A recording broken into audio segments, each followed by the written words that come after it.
Sejam todos bem-vindos ao canal TVCE Haha. Vamos iniciar hoje a segunda parte do Livro dos Espíritos, que vai tratar da vida no mundo espiritual, da encarnação, da desencarnação e vários outros assuntos que vão se desdobrar no Livro dos Médiuns. Hoje nós vamos iniciar o capítulo 1 da segunda parte, que tem a ver com a origem e natureza dos espíritos, da pergunta 76 a 83. Na pergunta 76, que definição se pode dar dos espíritos? Aqui, Kardec vai retornar ao tema espíritos. Nós já estudamos, na parte de espírito e matéria, alguma coisa sobre os espíritos. Agora, nesta segunda parte, onde eles vão conversar mais aprofundadamente sobre a vida no mundo espiritual, Kardec quer detalhes do que são os espíritos, de quem são, de como vivem, e na pergunta 76 ele busca aprofundar esse assunto. E os espíritos respondem: pode dizer-se que os espíritos são os seres inteligentes da criação, povoam o universo fora do mundo material. E Kardec faz uma nota: a palavra espírito aqui é empregada para designar as individualidades dos seres extracorpóreos e não mais o elemento inteligente do universo. Então, quando Kardec usa a palavra espírito com E maiúsculo na codificação, ele está se referindo a essas individualidades, ao espírito depois que se individualizou, e não somente ao princípio espiritual. Quando ele vai se referir ao princípio espiritual, que existe nas plantas, nos animais, ele vai colocar espírito com E minúsculo.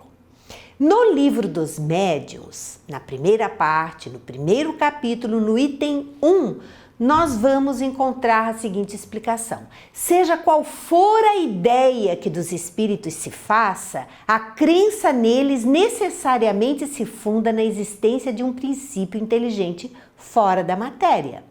Existência, sobrevivência, individualidade, que tem no espiritualismo a sua demonstração teórica e dogmática, e no espiritismo a demonstração positiva. O que é que os espíritos querem nos dizer com isso? Que é a doutrina espírita que nos explica melhor o sentido da palavra espírito, que até então era conhecido pelas doutrinas espiritualistas. Quais são as doutrinas espiritualistas?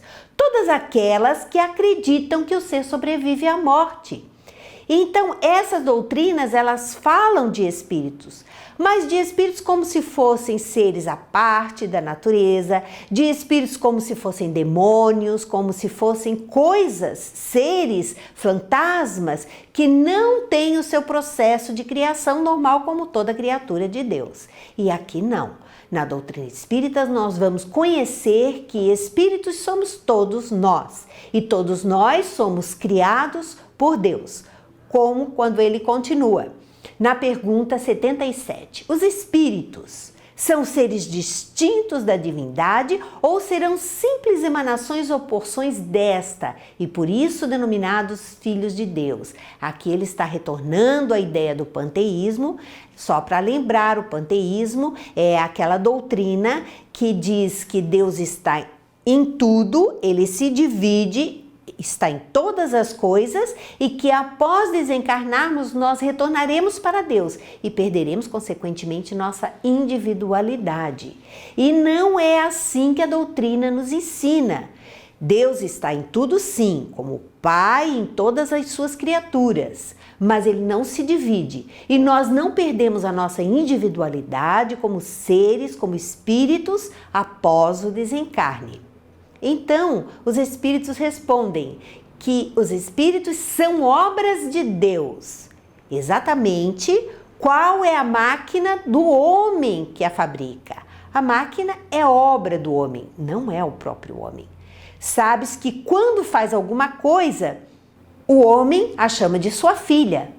É a criação sua. Pois bem, o mesmo se dá com relação a Deus. Somos seus filhos, portanto, somos sua obra, somos suas criaturas. Na pergunta 78, Os espíritos tiveram princípio ou existem como Deus de toda a eternidade? E os espíritos respondem: se não tivesse tido princípio, seriam iguais a Deus, quando ao invés são criação sua e se acham submetidos à sua vontade. Deus existe de toda a eternidade, é incontestável. Quanto, porém, ao modo pelo qual nos criou e em que momento o fez, nada sabemos. Podes dizer que não tivemos princípio se quiseres com isso significar que, sendo eterno, Deus há de sempre ter criado ininterruptamente. Mas, quando e como cada um de nós foi feito, aí está o mistério.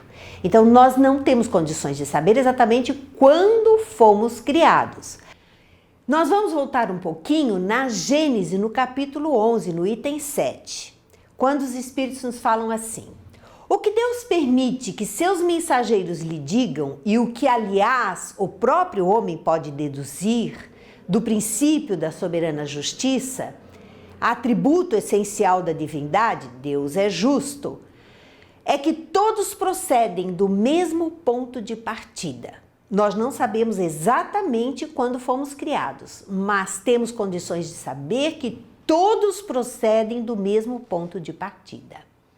Que todos são criados simples e ignorantes, com igual aptidão para progredir pelas suas atividades espirituais. Todos têm a mesma aptidão de progredir, de acordo com a sua disposição de vencer as suas dificuldades e de crescer. Que todos atingirão o grau máximo da perfeição com os seus esforços pessoais. Todos vão chegar à perfeição. Ninguém vai ficar estacionado para sempre. Que todos, sendo filhos do mesmo Pai, são objeto de igual solicitude. Ele é solícito, ele é benévolo, ele ajuda a todos os seus filhos indistintamente. Que ninguém está mais favorecido ou melhor dotado do que os outros. Ah, mas alguém recebeu um determinado dom, eu não tenho esse dom. Não existe isso de receber de graça alguma coisa. Nós desenvolvemos os dons, nós desenvolvemos as aptidões. E ninguém está dispensado do trabalho imposto aos demais para atingirem o objetivo. Todos terão que trabalhar, todos terão que se esforçar para alcançar o seu objetivo. É isso que os Espíritos têm condições de nos explicar e que está, assim, nos dando todas as explicações que nós precisamos para vencermos as nossas dificuldades, aproveitarmos as oportunidades, alcançarmos o objetivo, seguirmos em frente e não ficarmos estagnados. Na pergunta 79, pois que há dois elementos gerais no universo, o elemento inteligente e o elemento material, poder-se-á dizer que os espíritos são formados do elemento inteligente, como os corpos inertes o são do elemento material? E os espíritos respondem: evidentemente, os espíritos são a individualização do princípio inteligente, como os corpos são a individualização do princípio material. A época e o modo por que essa formação se operou é que são desconhecidos. O princípio inteligente dá origem ao espírito. O espírito se individualiza quando ele começa a reencarnar como homem, como ser humano, ele se individualiza e se torna espírito com E maiúsculo, como nós dissemos na codificação. Assim, ele se individualiza, assim como o princípio material individualiza todos os tipos de matéria que nós conhecemos. Todas as matérias. Nosso perispírito é matéria originada do fluido cósmico universal. Nosso corpo é matéria originada do fluido cósmico universal. Tudo quanto é tipo de matéria que existe no planeta, o próprio planeta se originou do fluido cósmico universal, que é a matéria primitiva. Na pergunta 80, a criação dos espíritos é permanente ou só se deu na origem dos tempos? E os espíritos respondem: é permanente, quer dizer, Deus jamais deixou de criar. Então, aquela ideia que nós fazemos de que Deus criou tudo e depois descansou é uma ilusão. Deus não descansa nunca. Ele está criando incessantemente. É isso que os espíritos superiores nos dizem. E nós sabemos, através da literatura espírita, que quanto mais evoluído o espírito, mais ele trabalha, menos necessidade de descanso ele tem, mais ele se torna útil aos seus irmãos. Na pergunta 81, os espíritos se formam espontaneamente ou procedem uns dos outros? Assim como os corpos físicos procedem de outros corpos. E os espíritos procedem uns dos outros? E os espíritos respondem: Deus os cria, como a todas as outras criaturas, pela sua vontade. Mas repito ainda uma vez, a origem deles é mistério.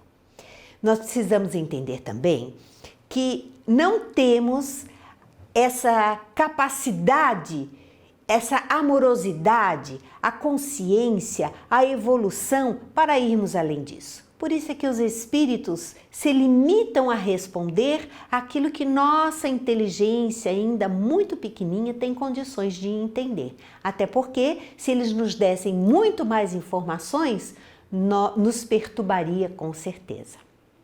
Na pergunta 82, será certo dizer-se que os espíritos são imateriais? Porque Kardec quer saber. A orientação que veio é que existe a Trindade Universal: Deus, Espírito e Matéria.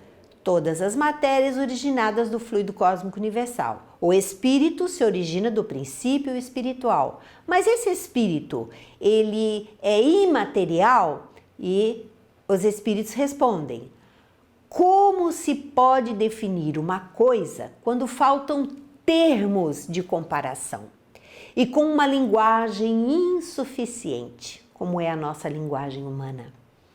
Pode um cego de nascença definir a luz? Imaterial não é o termo.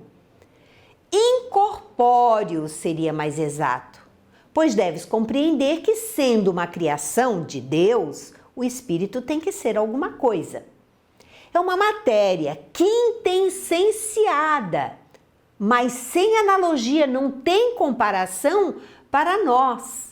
E tão etérea que escapa inteiramente ao alcance dos vossos sentidos. Nós não temos condições, nós não temos órgãos, nós não temos capacidade de entender do que é composto o espírito. E Kardec faz uma nota. Dizemos que os espíritos são imateriais porque sua essência difere de tudo que conhecemos sob o nome de matéria. Um povo de cegos, ele vai fazer uma comparação. Um povo de cegos careceria de termos para exprimir a luz e seus efeitos. O cego de nascença se julga capaz de todas as percepções pelo ouvido, pelo olfato e pelo paladar, pelo tato. Não compreende as ideias que só lhe poderiam ser dadas pelo sentido que lhe falta, que é a visão.